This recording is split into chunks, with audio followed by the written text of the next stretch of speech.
Bonjour à tous, je me nomme Mabika Muriela. Je suis aujourd'hui là pour parler des indépendances des pays africains. Je profite de cette journée du 15 août qui marque la célébration de l'indépendance du Congo-Brazzaville, mon pays, pour voir est-ce que réellement nous sommes des pays indépendants, est-ce que normalement nous devons célébrer ces journées d'indépendance et quelles sont les avancées que nous avons eues depuis ces années d'indépendance là jusqu'à aujourd'hui. Mais avant de commencer, je vais chanter cette chanson. Indépendance, tcha tcha, tozouye. Indépendance, tcha tcha, tozouye. Olupana, tcha tcha, tubakiri. On se rappelle tous de ses premières paroles de succès de 1960, l'œuvre de l'artiste congolais Calais et l'artiste jazz. C'était une grande fête. C'est vrai que moi, j'ai pas vécu ces années-là, mais par rapport à ces chansons qui ont marqué ces années d'indépendance, on peut réellement comprendre que c'était vraiment une réjouissance, que c'était vraiment un ouf, un soulagement pour des Africains d'avoir, de remporter ces indépendances-là. Bien que les Africains ne comprenaient pas le secret et pour la majorité des populations africaines, les populations africaines, on ignorait réellement ce qui se cachait derrière ces indépendances qui nous ont été octroyées. Même si les colons savaient que même en nous octroyant ces indépendances-là, ils pouvaient continuer à exploiter les richesses des pays africains. Ils pouvaient continuer à exploiter nos ressources naturelles et même encore nos ressources humaines. Nous, on ne pouvait pas comprendre qu'à cette époque-là, on ne pouvait pas comprendre qu'on allait toujours continuer à dépendre d'eux. Et aujourd'hui, 61 ans après les indépendances, on comprend que nous ne sommes pas encore indépendants. Nous sommes restés dépendants en fait dans l'indépendance et que le cordon ombilical n'a jamais été réellement coupé. Avant que les colons puissent nous octroyer ces indépendances-là, ils avaient assuré leurs arrières. Ils s'étaient vraiment rassurés de tout cela. Et les missionnaires ont préparé les esprits des Africains à l'école, dans les églises, de façon que ces indépendances-là n'étaient que factices. D'ailleurs, tout est resté à l'état jusqu'alors. Les pays africains demeurent indépendant, comme je disais tout à l'heure, dans la dépendance. Rien n'a changé. Économiquement, la monnaie, le franc CFA, la monnaie que nous ont laissé les colons est encore sous contrôle de ces colons-là. Et politiquement, les grandes décisions concernant les pays d'Afrique sont prises à Bruxelles, à Londres, à Paris. Même les objets qui portent l'histoire des Africains sont toujours dans les musées des pays occidentaux. Et nous voyons même que nos archives écrites, visuelles ou sonores nous sont prêtées quand nous en avons besoin, alors que cela constitue notre histoire. Nous devons en avoir en notre possession, mais même ces petites choses-là, nous n'avons pas en notre possession. Certes, le retour des objets culturels africains décidé par Emmanuel Macron a connu un début de concrétisation, mais reste peu de choses aux côtés de l'Afrique.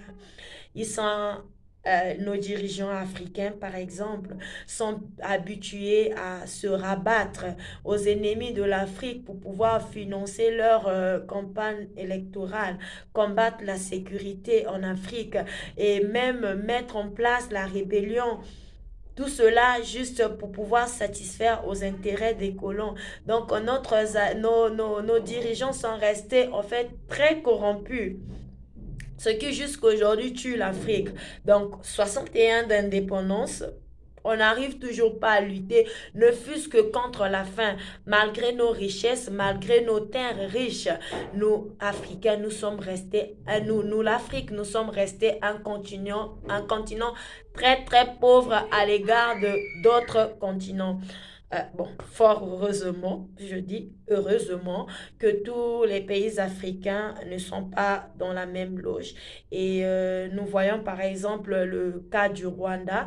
Moi, pour moi, le Rwanda, c'est un pays qui fait vraiment la fierté du continent africain parce qu'ils ont passé beaucoup d'années de génocide. Malgré le sang qui a coulé dans ce pays-là, aujourd'hui, pour moi, le Rwanda fait vraiment la fierté de l'Afrique. C'est aussi le cas de bien d'autres pays, surtout des pays anglophones, qui ont résolument emprunté les sentiers du développement en se débarrassant des liens tutélaires encombrants de l'Occident avec l'Occident.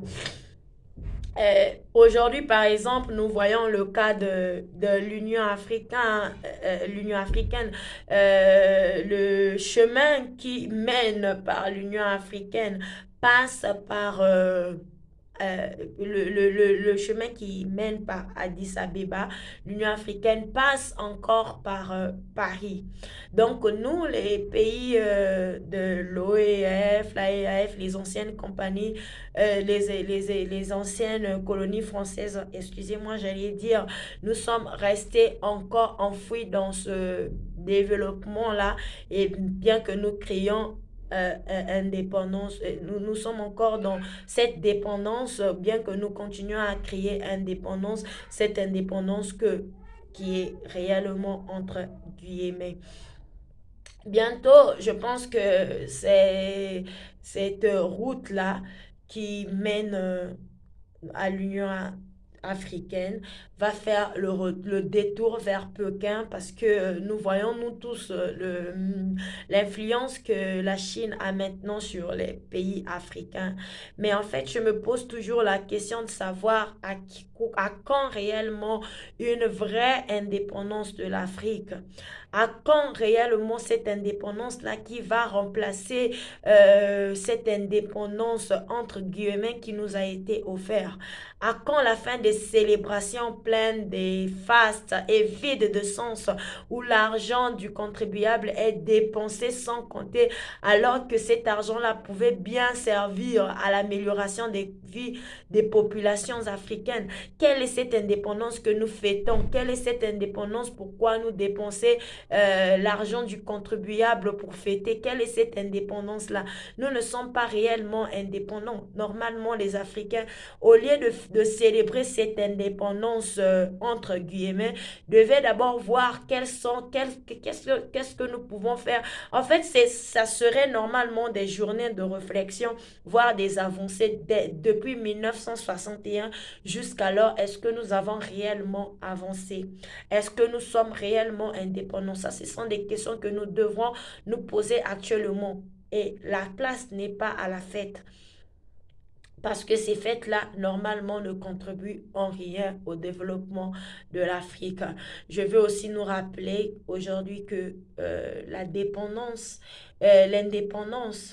ne, ne s'octroie pas, elle s'arrache. Ces indépendances-là nous ont été octroyées. Nous n'avons pas arraché ces indépendances. C'est pourquoi nous sommes encore derniers. Nous sommes le continent le plus riche en ressources naturelles, mais nous sommes des derniers continents normalement en termes de développement. Et maintenant, l'Africain doit prendre conscience afin que nous puissions arracher notre indépendance. Merci.